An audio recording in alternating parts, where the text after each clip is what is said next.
स्वागत है आप सभी का Shashi sir official YouTube channel में। आज हम लोग चर्चा करेंगे अध्याय 3 तुलसी के पद और उसका अर्थ। ये तुलसीदास के पद जो हैं विनय पत्रिका नामक रचना से लिया गया है और विनय पत्रिका का जो सीता स्तुति खंड है उससे लिया गया है पद। तो चलिए सबसे पहले प्रथम पद को देखते हैं, पढ़ते हैं, फिर उसके बाद उसका तुरंत अर्थ हम लोग जानते हैं।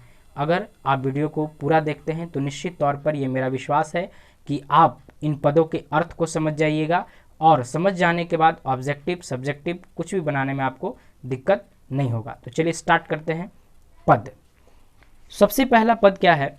कवि कहते हैं कि कबहुक अम्ब अवसर पाई, मेरियो सुधी घाई भी, कछु करुण कथा चलाई। दीन सब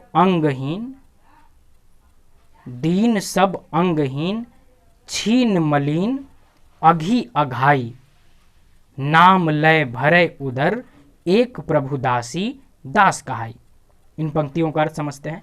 सबसे पहली पंक्ति में कवि कहते हैं कि कबहुक अम्ब अवसर पाई। यहाँ अम्ब जो है सीता माता को कहा गया है और कबहुक का अर्थ होता है कभी।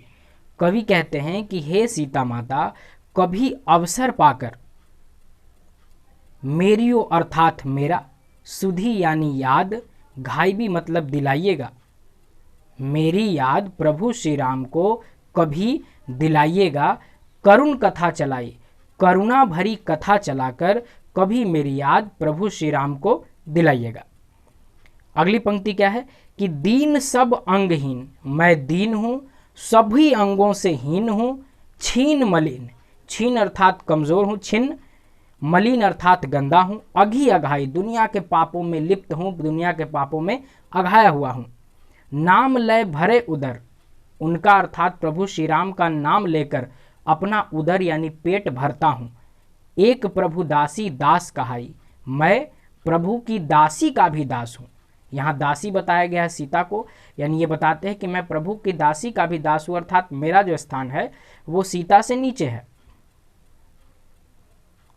आपको पता होगा जब हम पढ़ा रहे थे तुलसीदास का जीवन परिचय तो बताए थे कि तुलसीदास जो है भगवान श्री राम के कथा वाचन करके ही अपना पेट पालते थे। इसीलिए यहाँ कहे हैं कि नाम लय भरे उदर, मैं प्रभु श्री राम का नाम लेकर अपना पेट भरता हूँ, अर्थात कथा वाचन करके अपना पेट भरता हूँ।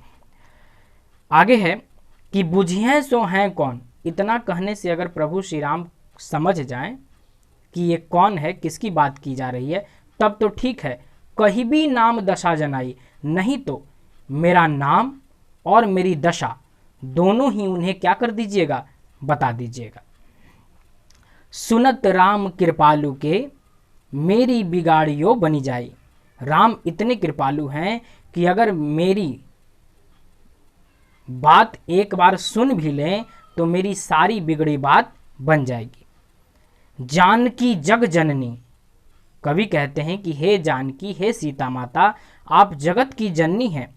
जानकी जग जननी किए वचन सहाई, आपने लोगों की अपने वचनों से सहायता की है, आप मेरी भी सहायता अपने वचनों से कीजिए। तरह तुलसीदास, कवि कह रहे हैं कि तरह तुलसीदास भव तब नाथ गुण गन गाई। कवि तुलसीदास कहते हैं कि मैं आपके नाथ, आपके प्रभु यानी श्री राम का गुण गाकर तर जाऊंगा। चलिए अब बारी है पद नंबर 2 की। पद नंबर 2 में क्या कहते हैं कवि? पद नंबर 2 को पढ़ते हैं और उसका अर्थ को समझते हैं। तो चलिए देखते हैं पद नंबर 2।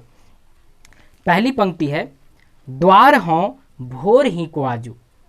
कवि कह रहे हैं कि मैं आपके द्वार पर भोर से ही अर्थात सुबह से ही आया हुआ हूँ।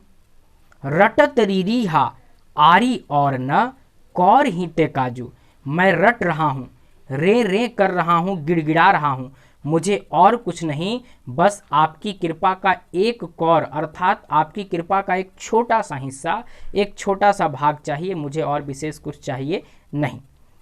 कली कराल दुकाल दारुण, कवि कहते हैं कि इस कलयुग का ये जो काल है, ये कलयुग का जो काल है वो बहुत ही भीषण है, कठिन है। दुकाल यानी बहुत बुरा समय है, दारुण है यानी बहुत ही भयानक और असह्य है। सब कुभांति कुसाजू, हर तरह से, हर भांति से, हर प्रकार से दुनिया के सारे काम जो हैं बेकार हो गए हैं। दुनिया के सारे काम जो है पाप कर्म जैसे हो गए हैं। जैसे कोई पूजा पाठ भी करता है तो समझिए उसमें भी लोभ लालच इत्यादि का प्रपंच रहता है, इसलिए दुनिया में कोई भी काम आज अच्छा माना नहीं जा सकता। फिर आगे कवि कहते हैं, नीच जन मन ऊंच। अपने विषय में बताते हुए कहते हैं कि मैं नीचा व्यक्ति हूँ लेकिन मेरा मन कैसा है, ऊंचा है। जैसी कोढ़ में की खाजू, जैसे कोढ़ को अगर खुजली हो जाए, कोढ़ कहीं फूटा हुआ है और उसी जगह पर खुजली हो जाए तो वो परेशान करती है। खुजली करने के चलते जो है कोढ़ बढ़ती जाती है, वही हाल मेरा हो रहा है। मैं ऊंचा व्यक्ति हूँ लेकिन मेरा मन तो ऊंचा है, लेकिन मैं आदमी कैसा हूँ, नीचा हूँ। इसी चलते दोनों परिस्थिति आपस में टकरा रही है और मुझे क्या कर रही है, परेशान कर रही है। अगली पंक्ति है कि हहरी हिय में, मैं हृदय से हर रहा हूँ, छछन तड़प रहा हूँ। हरी हिय में सदै बूझियो जाई साधु समाजू। जब मैं हृदय से हर रहा था, तरस रहा था, तो मैं इसका रहस्य जानने के लिए गया साधु समाज के पास, ऋषि मुनियों के पास। मोह से कहूँ कतहूँ को, मुझसे जो भी मिला, जो भी साधु संत मिले, सबने मुझसे यही कहा, तीन कहियो कौशल राजू। सबने कहा कि कौशल राजू अर्थात प्रभु श्री राम ही इन दुखों का निवारण कर सकते हैं, प्रभु श्री राम ही इन दुखों को हर सकते हैं। दीनता दारिद दले को, दीनता और दरिद्र का अंत करने को, कृपा बारिधि बाजू।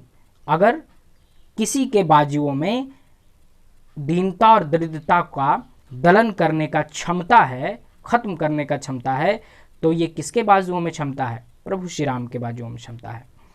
चलिए आगे बताते हैं कवि, दानी दशरथ राय के तू बानैत सिर ताजू। आप राजा दशरथ के सिर के ताज हैं, राजा दशरथ की आन बान और शान है। जन्म को भूखों भिखारी हों गरीब निवाजू। मैं जन्म जन्म का भूखा हूँ, भिखारी हूँ, गरीब निवाजू अर्थात गरीबों का भी गरीब हूँ, बहुत दुखी हूँ। पेट भरी तुलसी ही, तुलसी का पेट भर जाएगा। जेवाय भक्ति सुधा सुनाजू।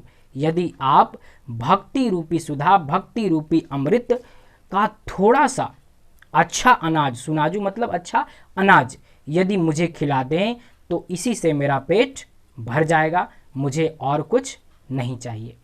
तो ये वीडियो आपको कैसा लगा? अगर अच्छा लगा तो प्लीज़ लाइक कमेंट शेयर ज़रूर करें, और अगर आप चैनल पर नए हैं तो प्लीज़ चैनल को सब्सक्राइब ज़रूर कर लें। मिलते हैं नेक्स्ट वीडियो में इसके ऑब्जेक्टिव के साथ। तब तक के लिए सबको जय हिंद।